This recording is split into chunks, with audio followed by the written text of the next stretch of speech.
on termine par un sujet vraiment d'actualité et très sensible puisqu'il s'agit de la sécurité des Jeux Olympiques. Chacun le sait ici, des incertitudes planent sur la capacité de la sécurité à remplir ses missions durant cet événement mondial. Et donc on évoque même la possibilité d'un recours à l'armée. On en a parlé d'ailleurs ce matin.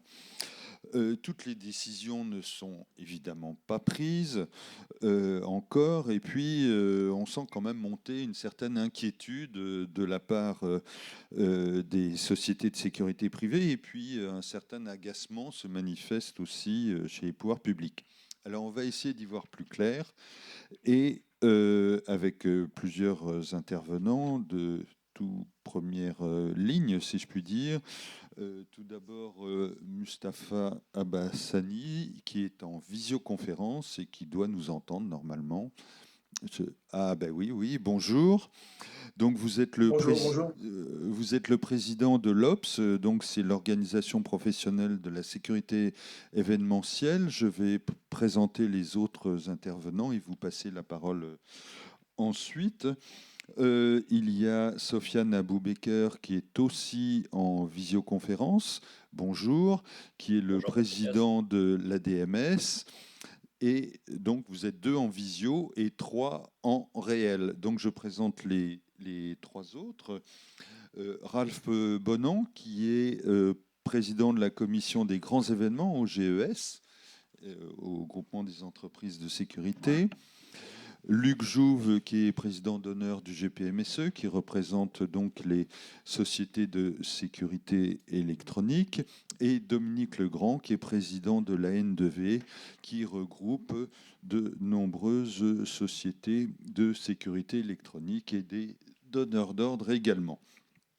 Alors, Mustapha Abassani, je vous passe la parole en premier. Vous êtes vraiment en première ligne dans les discussions avec les pouvoirs publics. Où en est-on sur l'attribution des appels d'offres? Moi, on me dit, mais ça fait longtemps qu'on me dit la même chose, c'est que ça va arriver bientôt. Mais on m'a dit la même chose au mois de décembre, après au mois de janvier, après au mois de février, et puis là, on est en mars. Alors, est-ce que vous avez des informations d'actualité sur ces appels d'offres sur la surveillance humaine pour les JO? Oui, alors peut-être que je vais vous étonner. Ils ont répondu. Donc nous, on a déjà eu, on sait qu'on est tributaire de certains lots. Donc sur la première phase de l'appel d'offres, donc sur la première consultation qui regroupait les 152 lots, on a eu une réponse, nous, la semaine dernière, écrite, avec les lots pour lesquels on est attributaire. Et d'autres sociétés également, hein, puisqu'on a également le nom de qu'on n'est pas retenu sur un lot, la société qui a été attributaire. Hmm. Mais sur les 150 autres, il n'y a pas de réponse. 150. Non, en fait, sur les 92, ce qui s'est Pardon. passé, il y a eu un échange de courrier presque, puisqu'on a reçu la phase, parce qu'on était en fait, on était sur la deuxième phase d'appel à candidature pour les lots qui n'avaient pas honneur dans un premier temps. Et on a reçu un mail stipulant que on était shortlisté pour répondre sur la deuxième phase. Et le lendemain, on a reçu un mail nous confirmant l'attribution des lots concernant la première phase de cette consultation.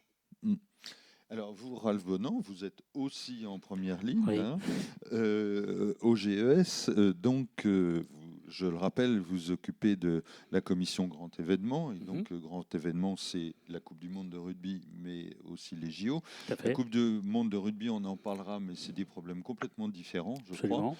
crois. Et donc, sur les JO, qu'est-ce que vous pouvez nous dire? Alors, d'abord, je vais me permettre de répondre à votre question qui était tout en haut, hein, en disant la profession. Comment pourra-t-elle Voilà. réussir la sécurité des Jeux Olympiques? Alors, la première réponse que je vais vous apporter, c'est pas la profession, mais c'est les entreprises qui ont été sélectionnées, qui ont répondu, qui Oui. réussiront ou pas. C'est pas la profession en elle-même. Souvent, on veut imposer à la profession de se mettre en route, qui est composée de, je vous le rappelle, près de 9000 entreprises. Il n'y a pas 9000 entreprises qui répondent au JO Paris 2024, et il y a plein d'entreprises qui disent, moi, pour diverses raisons, je ne répondrai pas au JO Paris 2024. Donc déjà, il faut remettre un petit peu l'église au milieu du village en disant, vous vous rendez bien compte que ça ne peut pas être la profession, et notamment ceux qui n'ont pas envie de répondre et qui n'ont pas répondu, qui vont se mettre en quatre pour répondre. C'est une première problématique. La deuxième, comme le disait Mustapha, que je salue, et je salue aussi Sofiane, il y a eu plusieurs phases d'appel d'offres. Un premier appel d'offres, la phase 1, qui représentait un certain nombre de lots qui n'ont pas tous trouvé preneur, et de nouveaux qui se sont rajoutés. Donc ils ont lancé la phase 2, donc un deuxième appel d'offres, et il n'est pas exclu qu'il y ait à un moment une phase 3. Voilà. Donc ça, c'est déjà pour comprendre un petit peu les phases d'appel d'offres. Donc la phase 1, auquel certains ont répondu, pour la plupart ont reçu, pour ceux qui étaient attributaires, une réponse pour la phase 1. La phase 2, elle est en shortlist, c'est-à-dire qu'ils ont sélectionné dans ceux qui ont répondu à la phase 2 une shortlist de certains prestataires qui seront sélectionnés dans ceux qui auront l'autorisation de répondre. Et puis, en fonction de ce qu'il restera au bout du bout, il n'est pas impossible qu'il y ait une phase 3 qui vienne rechercher un certain nombre de prestataires complémentaires parce qu'ils n'auront peut-être pas obtenu réponse, ou que le niveau d'engagement à envisager site par site soit plus important que ce qui avait été envisagé initialement. Ce qu'on ne peut pas exclure, parce que la réalité de la sécurité événementielle, au-delà du marché, c'est combien de personnes doit-on déployer le premier jour, le deuxième, et ainsi de suite, tous les jours. Vous pouvez avoir un jour 100 agents de sécurité à déployer, toutes qualifications confondues, et le troisième jour en avoir 500. Ça dépend des matchs ça à dépend risque. Ça dépend du match, ça dépend de la vacation, du nombre d'heures, ça dépend de plein de paramètres. Et ça, c'est à mon avis quelque chose qui manque depuis le début, c'est-à-dire que combien seront nécessaires site par site, jour par jour, en fonction des horaires de compétition, quel sera le besoin en hommes traduit en planning de la profession. Je fais quelques parenthèses pour ceux qui ne connaissent pas bien. Une vacation, c'est maximum 12 heures. Si vous avez 14 heures de manifestation, ça veut dire qu'il faudra 2 équipes. Et donc, ça ne peut pas être un même agent qui va faire 14 heures. Donc, vous voyez, c'est tout ça qu'il faut retranscrire pour les entreprises pour être capable de dire, sur cette manifestation-là, mon besoin, jour par jour, horaire par horaire, sera de tant, tant et tant. Voilà. Donc ça, c'est une problématique qui, à mon avis, est un peu manquante à l'heure actuelle. Merci pour ce témoignage. Sofiane Aboubaker, vous savez si des adhérents de la DMS ont répondu à des appels d'offres et si certains ont été retenus déjà ou pas? Je crois que ce n'est pas le débat, Patrick Haas, aujourd'hui. Le vrai débat, et je vais reprendre ce que vous disiez en préambule, c'est la capacité de la sécurité à assurer cette mission JOP. La sécurité et les entreprises de sécurité sont totalement en capacité de pouvoir répondre aux enjeux si l'État, naturellement, ne lui met pas systématiquement des bâtons dans les roues. Et en la matière, je pense à une mesure simple, les questions de formation, mais aussi les questions de recrutement. Tant que nous n'aurons pas clairement assoupli un certain nombre de conditions pour permettre aux entreprises attributaires, non attributaires de marché, celles qui veulent se présenter sur ces marchés, de pouvoir recruter du personnel formé, eh bien, tant que nous n'aurons pas répondu à cette question, il y aura une difficulté pour les opérateurs retenus ou ceux qui seront à retenir demain. Merci. Alors, je ne voudrais pas qu'on monopolise l'attention sur la surveillance humaine. Il y a aussi des problèmes qui se posent en matière de sécurité électronique. Je vois Luc Jouve qui prend son micro, mais vous avez raison. C'est tout à fait, c'est bravo, c'est de l'interaction. Et donc, juste... Mais après, oui. Donc, je voudrais qu'on voit ce qui se passe au niveau de la sécurité électronique. Est-ce qu'il y a des appels d'offres globaux, on peut dire comme ça, comme il y a dans la surveillance humaine, ou alors c'est beaucoup plus segmenté, c'est plus spécifique sur chaque site? Comment ça se passe?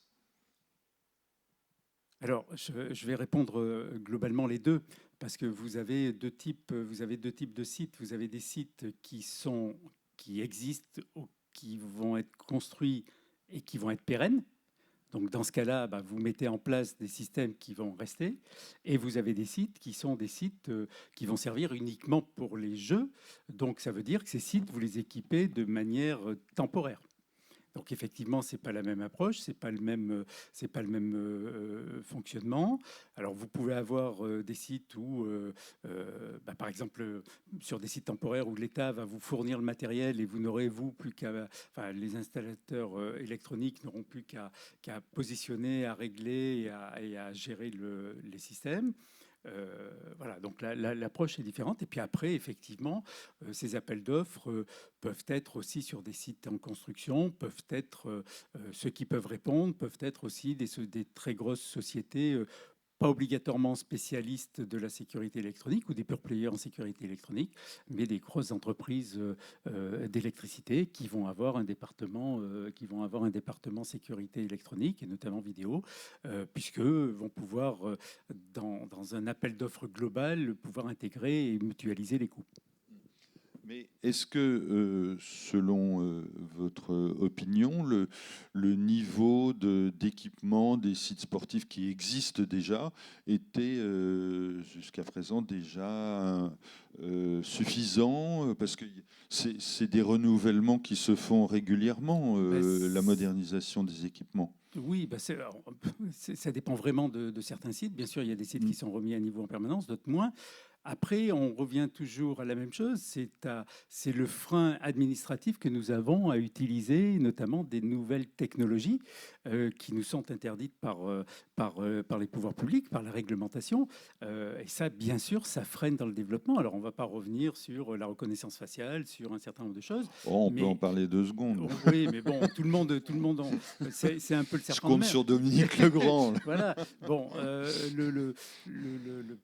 par contre, on a vu que les analyses de comportement, les analyses de foule et de mouvements de foule, etc., ça vont pouvoir être pris en compte, mais on ne va pas au bout de ce que la technique pourrait apporter en plus et venir en aide à la sécurité privée ou à la sécurité régalienne. Alors, Dominique Legrand, c'est à vous de parler justement de reconnaissance faciale et surtout de la loi JO qui est votée, qui est en train d'être votée. On va expliquer Oui. là où on en est précisément. Oui. Pour répondre à la question, est-ce que les achats sont déjà faits? Est-ce qu'on est déjà en cours de déploiement? La réponse est non. C'est-à-dire qu'il y a eu près de 200 expérimentations dans plein de domaines. Ça part du drone, de la capacité d'interconnecter de la vidéo hétérogène, de l'IA, bien évidemment. Il y a eu une quinzaine de silos qui ont été testés, avec à chaque fois une quinzaine d'expérimentations, donc 200, beaucoup de choses souveraines. Et là, on en est finalement qu'à cette étape-là où on sort progressivement de cette phase d'expérimentation pour dire, bon, bah, ça, on va prendre, ça, c'est nul, etc., etc. Donc, quelque part, c'est très intéressant. Là où, justement, ça bloque, c'est que il faudrait qu'on décale la date des JO, hein, bien évidemment, pour tous. C'est pas possible. C'est vrai? Zut. Je l'ai proposé, pourtant, je n'ai pas été entendu. Donc, le temps se raccourcit drastiquement. Et effectivement, comme l'expliquait Luc, on a des freins juridiques forts où, dans un premier temps, tout est interdit. Donc, comme ça, c'est clair, la CNIL s'est positionnée, tout ce qui est temps réel, etc., est interdit. Et donc, on est en cours sur une loi dite d'exception, donc une procédure rapide, donc, qui a été lancée le 22 décembre. Puis, on est passé à l'Assemblée nationale.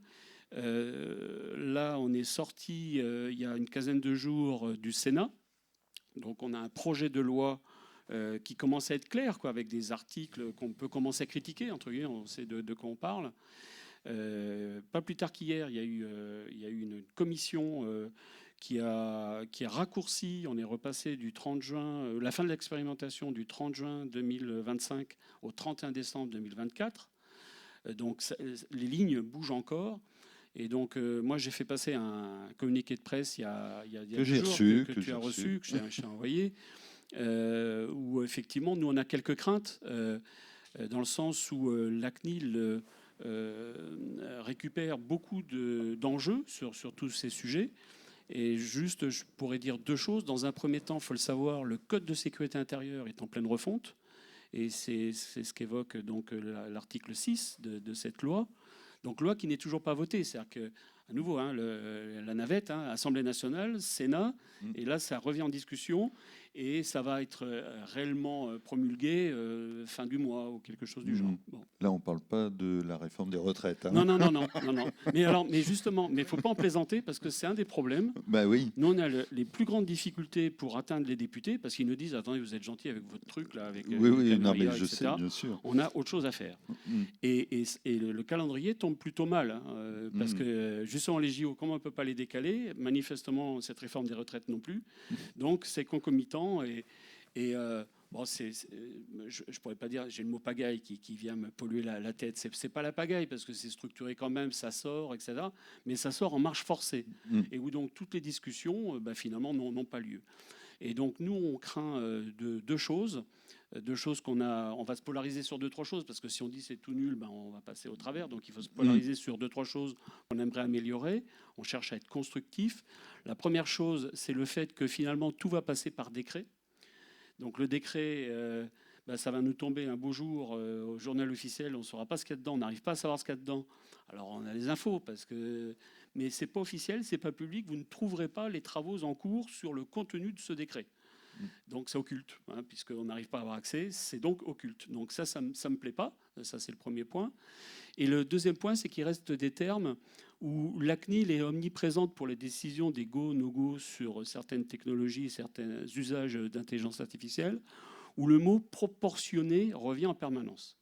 Et ça, c'est un terme que je déteste, parce que je suis mathématicien, et une proportion, c'est une proportion par rapport à quelque chose. Si on me dit il faut 100 caméras au kilomètre carré, je sais, j'en mettrai 98. Mais si on me dit il faut pas trop de caméras, je ne sais pas ce que ça veut dire. Et j'ai une blagounette toute faite. C'était Coluche qui avait posé la question quel âge avait Rimbaud? C'est des questions comme ça qui sont intéressantes. Donc il faut que le système soit proportionné. So what, quoi, on ne sait pas. Donc finalement, il y a une insécurité juridique permanente sur un flou, ce que j'appelle la zone grise, dont il faut qu'on sorte le plus vite possible. Donc ça, c'est le premier point. Et le deuxième point, les expérimentations arrivant simplement à leur fin, ça va se bousculer au portillon pour savoir qui va faire quoi, en espérant que ce soit souverain. Voilà. Merci. Mustapha Abassani, je voudrais qu'on parle un peu des budgets sécurité, parce que le budget initial a été augmenté, et je voudrais qu'on parle un peu des prix. Est-ce que vous estimez que les prix des contrats sont à des justes niveaux? Est-ce que vous pensez qu'il faudrait encore augmenter le budget sécurité de ces JO? Alors, concernant le budget, en fait, nous, on a une grande fourchette qui est inscrite sur l'appel d'offres et qui ne correspond à rien. Comme disait Ralph Bonan tout à l'heure, on n'a pas les dispositifs. Ce qui veut dire qu'on va les avoir à la dernière minute et ensuite, nous, on devra fournir les agents de sécurité requis pour chaque mission. Aujourd'hui, on a une fourchette qui peut aller de 3 millions à 4 millions pour un lot, par exemple, ou de 75 000 à 225 000. Mais ce n'est pas quantifié exactement comme il le faudrait, puisqu'on n'a pas les dispositifs. C'est le retour que vous avez, Ralph Bonan, aussi? Alors oui, c'est effectivement le retour que j'ai aussi. Comme je le précisais tout à l'heure, j'ai pu lire à droite à gauche certains chiffres communiqués par Paris 2024, notamment sur les besoins jour par jour établis sur la période. Là aussi, ce qui est assez surprenant, c'est qu'on va avoir des variations, et ça, pour nous, sur le côté sécurité humaine, amène un certain nombre de questions. La montée en charge jour par jour des besoins en personnel. Sur les premières journées, on doit être aux alentours des 6000 agents de sécurité. Puis sur la période qui va être concentrée entre fin juillet et début août, on va monter par jour à quasiment 19 000 agents de sécurité. C'est 4 jours. Il y a 4 jours où on sera quasiment à 19 000 agents de sécurité. Et tout le reste, si on est un peu linéaire, on sera aux alentours des 14 000. Ça veut dire que vous avez un besoin de 4-5 000 agents supplémentaires concentrés sur 4 jours. Ben alors, comment on fait? Ça va être très compliqué. C'est ce que je vous disais, c'est une des complexités que nous allons avoir. Pourquoi? Parce que vous avez des compétitions qui vont jouer en même temps. Et évidemment, il y a une montée en charge lors des JO, ça dure 15 jours. La montée en charge, elle est concentrée au milieu, et le milieu, c'est juillet-août. Donc, il va y avoir besoin. C'est toutes les réformes qu'on a tenté de faire mener au gouvernement, notamment sur la mise en place de nouvelles formations, sur une libération, entre guillemets, des contraintes que nous avons en termes de rapidité, où il faut un délai très long pour avoir une carte préalable, puis suivre une formation, puis avoir la carte définitive. Enfin, on a essayé de pousser un certain nombre de sujets. Ce qui va inquiéter les prestataires, que sont beaucoup de mes confrères, c'est que à l'heure actuelle, ils ont répondu à des appels d'offres avec... je ne vais pas me faire l'avocat du diable, mais franchement, on n'a pas trop compris l'histoire de jours vacation. Enfin, c'était pas très, très, très clair. Et aujourd'hui, on se retrouve où on est incapable de dire ce sera 100 le premier jour, 200 le deuxième jour et 300 le troisième jour.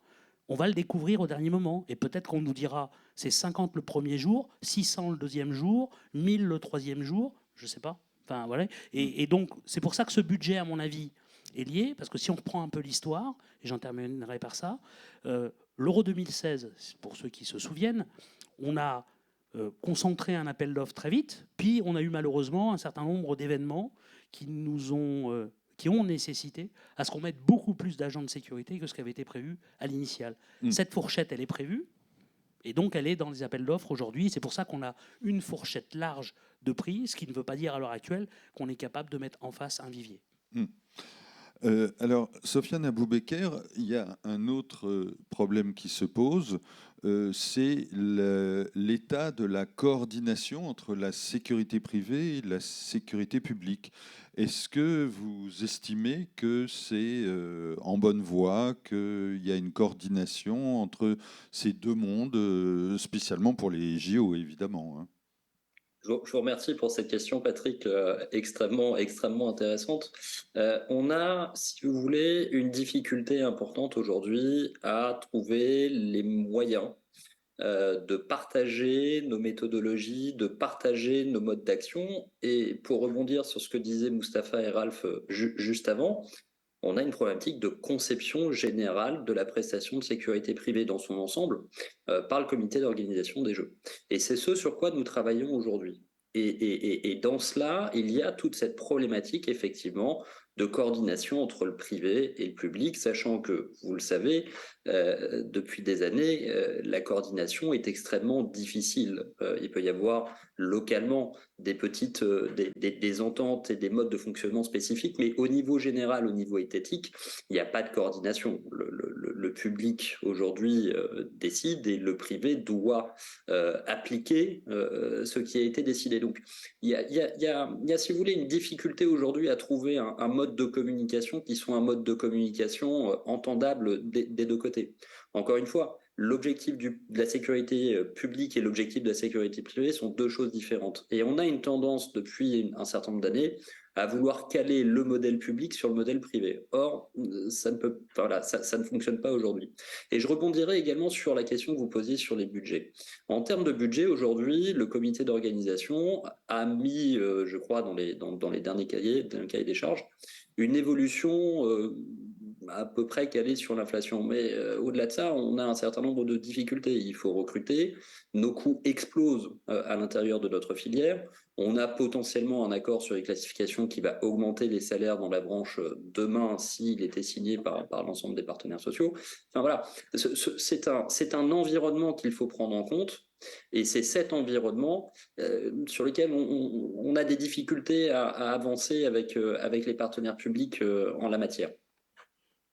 Très bien. Alors, Luc Jouve, la question se pose aussi pour la coordination publique-privée pour la sécurité électronique, sur les reports d'images, par exemple. Est-ce que ça aussi, selon vous, ça se met en place progressivement ou où ça en est? On a les mêmes problématiques que pour la sécurité privée. Et pour compléter ce qui vient d'être dit sur la sécurité privée, il ne faut pas oublier qu'en fonction de ce que nous aurons le droit de faire en électronique, ça conditionne aussi le nombre d'agents sur les sites. Parce que s'il y a une sécurité électronique qui peut être déployée, ça va aider bien évidemment la sécurité privée et les agents. Donc ça demandera, entre guillemets, peut-être un peu moins d'agents sur le même site. Et ça permettra d'absorber peut-être un peu plus facilement cette demande qui... lorsqu'on écoute tout le monde, semble être difficilement atteignable. Et on a la même problématique pour l'électronique, effectivement. Alors, est-ce qu'il y a des alternatives si la profession, enfin, si les sociétés qui ont répondu à l'appel d'offres ne parviennent pas à trouver les agents suffisants? Est-ce qu'il y a des alternatives? Alors, par exemple, faire appel à des sociétés étrangères, européennes, hein, est-ce que c'est possible? Est-ce qu'on peut faire appel à l'armée, comme l'a laissé entendre Gérald Darmanin, comme ça s'est passé à Londres, hein, d'ailleurs, pour les JO? Qu'est-ce qu'il y a comme possibilité de dernier recours ou en cas de vrais problèmes? Alors, On est déjà pratiquement dans les derniers recours, là, hein, il me semble. oui, malheureusement, on est dans le timing très très court. D'abord, les sociétés étrangères. Je vous rappelle, c'est un marché public, c'est un marché européen. Donc, s'il y a des sociétés étrangères qui veulent ou qui avaient voulu répondre, elles auraient tout à fait pu le faire par le biais de l'appel d'offres. Rien ne l'interdit. Et je ne sais pas si d'ailleurs on n'a pas eu d'informations s'il y en avait eu qui avaient ne serait-ce que postulé aux phases de candidature. C'était Excusez-moi possible. de vous interrompre, je sais qu'il y en a, puisque par exemple Securitas m'a dit qu'ils avaient répondu à des appels d'offres. Alors justement... Oui, enfin, Securitas, ce que je sache, ils sont CNAPSés, ils sont français. Oui, Enfin, tout à fait. Mais moi, je parle d'entreprises étrangères qui ne sont pas sur le territoire. Voilà. Tout à fait. Non, mais excusez-moi, je voulais terminer. Est-ce que Securitas, qui n'a pas assez d'agents en France, peut faire venir des agents de Securitas de Belgique ou de Suisse ou de je sais pas quoi? Oui, bien sûr, mais toutes les entreprises peuvent le faire. Mais enfin, permettez-moi de réexpliquer ce que c'est que la sécurité événementielle, parce que quand on fait un événement, c'est pas des agents qu'on a dans un placard en France ou à l'étranger qu'on va sortir et qu'on va mettre sur l'événement. Oui. C'est pas possible, ça n'existe pas. Oui. Et contrairement à ce que l'on croit, sur tous les stades que vous avez en France à l'heure actuelle, sur tous les week-ends, quand vous avez un événement le week-end, bien sûr, il y a des agents de sécurité dont c'est le métier de manière permanente et récurrente, mais vous avez aussi des gens qui viennent compléter leurs revenus, qui ont une carte professionnelle,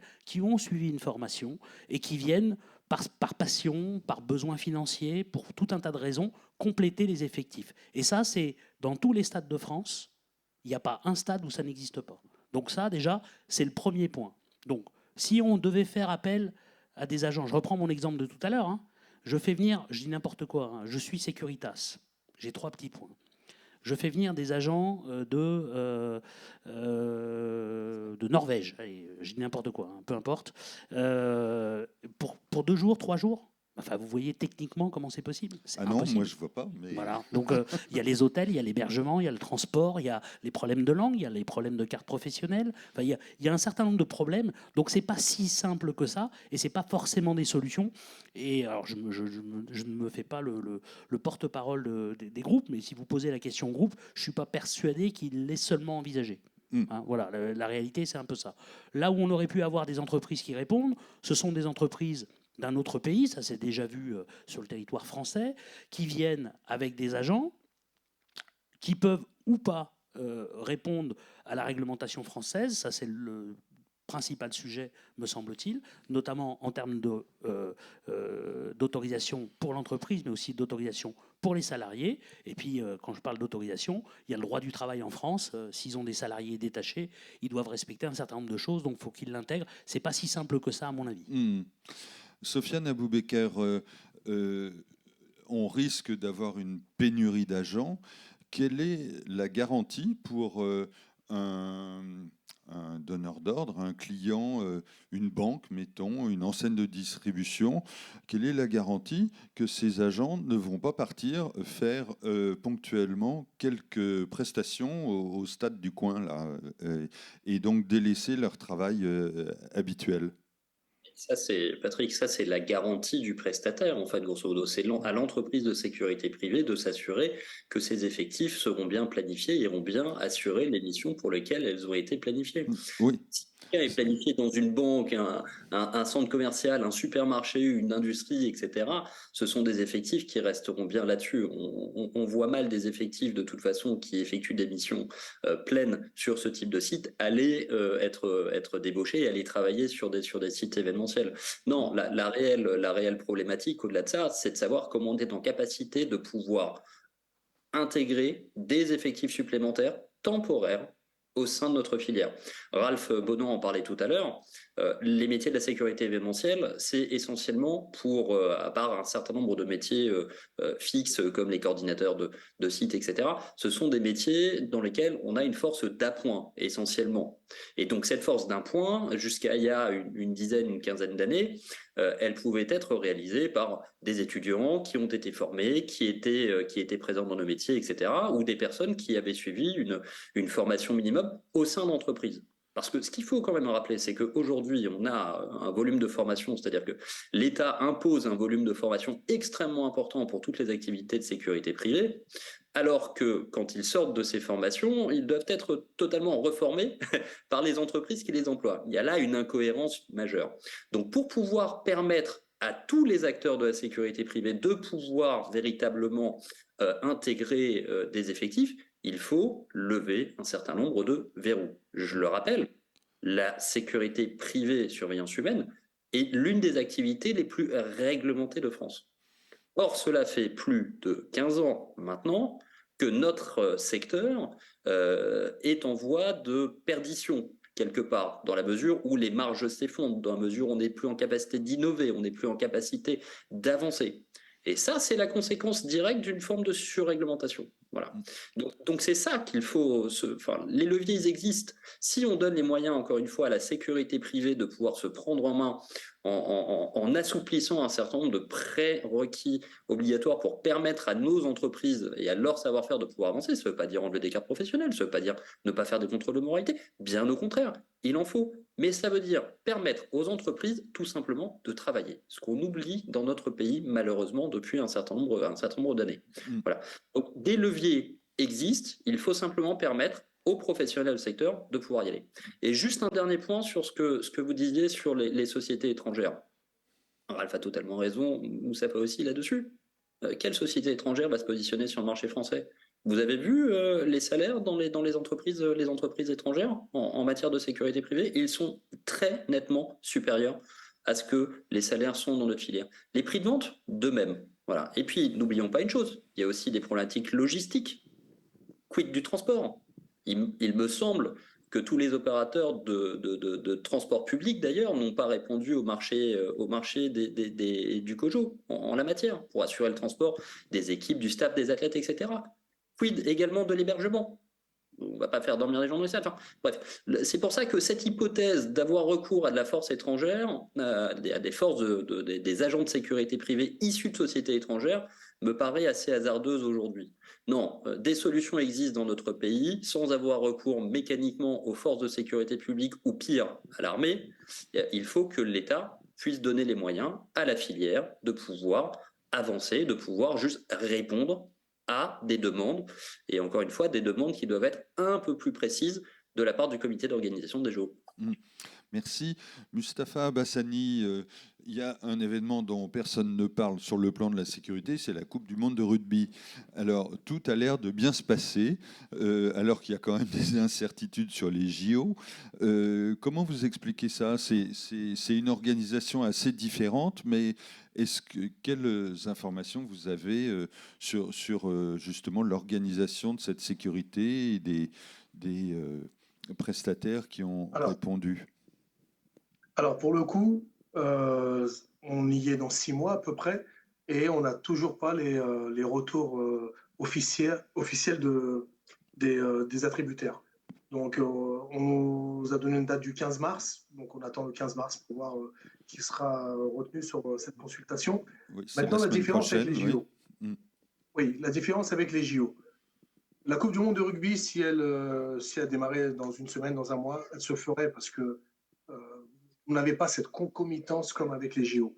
Les JO, comme le disait Ralph au départ, c'est plusieurs manifestations le même jour, au même moment, et sur le même territoire. C'est ça, en fait. C'est ça où le bas blesse. Si les JO étaient sur le territoire entier, on aurait déjà moins de soucis. Parce que les sociétés qui se trouvent sur d'autres territoires, qui n'ont pas besoin de problèmes logistiques, comme le transport ou l'hébergement, pourraient, comme pour l'Euro 2016, effectuer les prestations dans leur région localement. Là, le problème des JO, c'est l'ampleur de la commande d'agents en même temps, sur le même territoire, le même jour. Voilà la grande difficulté avec la grande différence entre la Coupe du monde de rugby et les JO. Merci. Dominique Legrand? Juste un chiffre, Oui. on parle d'un ratio de 1 à 30 en visitorat, parce que forcément ça va attirer des étrangers, du monde, etc. Ce ne sont, je mets des guillemets, que des matchs. Donc des matchs, on sait les organiser. L'enceinte est fermée. Alors par contre, essayons de faire mieux quand même qu'au Stade de France, si je puis me permettre. C'est pas le même public. Exactement. C'est pas le même public. C'est un public Si je peux plus me permettre. facile à gérer. Oui. Voilà. Alors, Patrick, excusez-moi.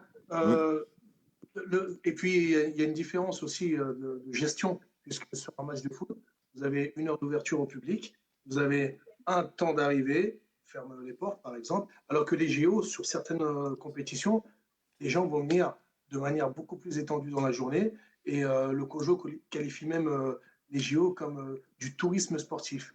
C'est des gens qui vont venir, qui vont en même temps visiter la capitale et aller au Grand Palais, aller au Champ de Mars, voir la Tour Eiffel, etc.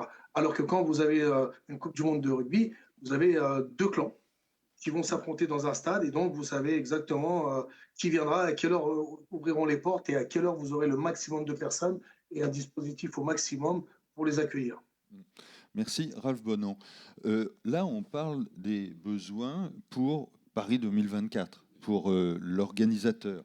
Mais pendant les JO, il va y avoir beaucoup d'événements qui sont hors JO, c'est-à-dire des expos, des événements, des sponsors qui vont vouloir organiser des fêtes privées, mais en dehors des sites sportifs. Est-ce que vous avez comptabilisé un peu, évalué les besoins pour ces manifestations pendant les JO hors Paris 2024? Ben maintenant que vous me posez la question, je pense que je vais poser la question à ChatGPT. Parce que Oui, franchement, bienvenue au club. je n'aurai pas la réponse tout de suite. Non, on peut pas le qualifier. Ce qui est certain, c'est que, comme on le disait, ça va être concentré à Paris. Il va y avoir, je ne sais pas combien de millions de spectateurs qui vont venir. Donc ça veut dire que les hôtels vont être bondés. augmenter leur sécurité. Oui. Les grands magasins, ils ne vont pas la réduire, ils vont l'augmenter. Les musées, ils vont l'augmenter. Enfin, on va avoir du monde de partout. Donc, au-delà du besoin Paris 2024, il y aura le besoin de Paris du fait de la grandeur des spectateurs qui vont venir. Donc, et on sait que le besoin que je vous ai cité tout à l'heure, il est peut-être que de la moitié du besoin réel. Et c'est ça qui va être problématique. C'est-à-dire que, comme on ne sait pas à l'heure actuelle quel va être le besoin, parce que vous imaginez bien, je prends l'exemple des grands magasins, qu'ils n'ont encore pas défini combien ils avaient à avoir besoin d'agents de sécurité en plus, quel jour et à quelle heure. Donc on n'a pas, si vous voulez, encore une fois, je dis, les agents de sécurité, ce n'est pas des gens qu'on a dans un tiroir et qu'on sort quand on en a besoin. Il faut planifier, il faut prévoir à l'avance, il y a tout un tas de paramètres, et aujourd'hui, après le Covid, on en manque cruellement. Merci. Alors, on arrive presque au bout de cette table ronde. Donc, j'ai une question commune pour vous 5. On va commencer par ceux qui sont en visio. Mustapha, vous êtes en ligne. Je vais vous poser la question. Est-ce que vous êtes confiant alors pour ce dossier sécurité des JO? Regarde-nous dans les yeux, Mustapha. Je vais vous répondre sincèrement, je vais être confiant pour les lots pour lesquels on sera attributaire. Le reste, je peux vraiment, comme Raph le disait, on ne sait pas, on va vraiment vers l'inconnu parce que chaque ville voudra faire son petit concert, chaque ville voudra faire sa petite opération commerciale. Donc, tout ça va nécessiter également des agents supplémentaires et vraiment, c'est pas quantifiable aujourd'hui. Sofiane Aboubeker, votre réponse? Je vais vous faire la réponse que j'ai faite tout à l'heure. Si l'État nous donne les moyens de pouvoir répondre et de pouvoir être en capacité de pouvoir fournir, nous serons au rendez-vous. Si ce n'est pas le cas, il y aura des difficultés.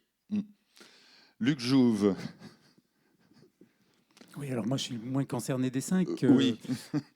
Alors, Enfin, un peu quand même. Oui, un peu quand même, mais globalement, je suis plutôt optimiste, donc je vais dire que je vais dire que je fais confiance à la capacité de la France et des entreprises françaises pour pouvoir répondre et pour donner une belle image de notre pays lors des JO. Et puis, il y a un point important dont on n'a pas parlé, c'est le risque d'attentat.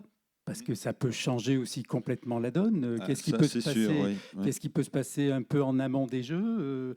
Qu'est-ce qui peut se passer pendant les Jeux? Donc, des ça, c'est mouvements contestataires des mouvements aussi. contestataires, type Pendant Gilets la jaunes, séance d'ouverture, enfin la cérémonie d'ouverture, pardon. Absolument. Donc ça, ce sont aussi des points d'interrogation qui, voilà, qu'on espère qu'on va pouvoir gommer et tout ira bien. Dominique Legrand. Oui, il faut être optimiste malgré tout. Beaucoup de talent, beaucoup de génies humains. La France, on est champion du monde pour gagner le 100 mètres avec 3 boulets de 15 kilos à chaque pied. Nos entreprises font ça tous les jours avec les taxes, etc. Donc, je pense qu'il y aura un rebond malgré tout sur tous ces sujets. On voit dans les expérimentations que certains sujets ont quand même été traités, qui me semblent intéressants, comme l'interconnexion des dispositifs hétérogènes. Parce que justement, le risque, c'est le silotage.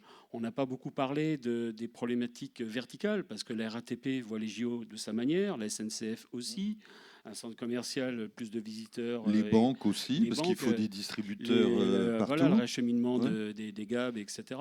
Donc, tous ces verticaux, ça ne fait qu'un. Et puis, par définition, si à un moment donné, il y a 30 morts à un endroit, on parlera que de ça. Et on dira, oh là là, voilà.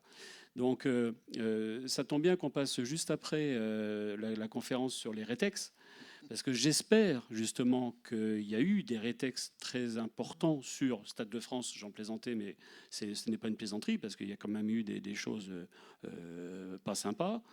Mais aussi, ça a été évoqué, le Bataclan, ville de Nice, etc., où nous, N2V, on a plein de choses à dire au travers des technologies, précisément.